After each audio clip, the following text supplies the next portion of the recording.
Hello, and welcome to HSWAP. Today we are discussing what is extractable liquidity in our video series on the liquidity health dashboard. Let's dive in.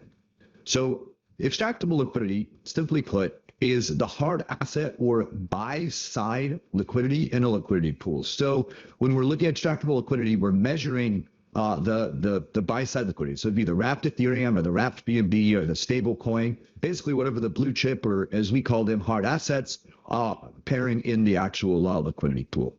So when looking at extractable liquidity in this pool here, the Uni wrapped Ethereum pool, we can see that this is on Uniswap V2 on Ethereum. The extractable liquidity is sitting at $5.44 million.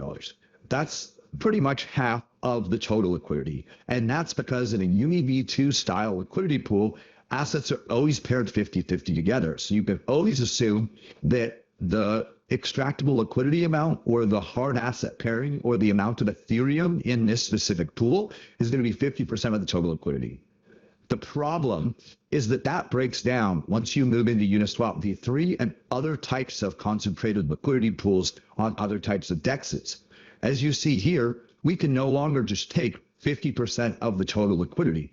The total liquidity is actually less than 10% of this overall liquidity pool. And that is because on V3 style DEXs, you do not need to pair tokens in an even 50-50 split.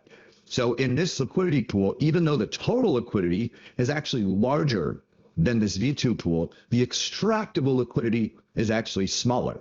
And all we actually care about is the extractable liquidity because that's the actual backing of the token that you're holding. We're going to get into extractable liquidity a bunch more through the rest of these videos, but this is a quick primer on it. Thank you so much for joining. That's extractable liquidity, and we'll see you in the next video.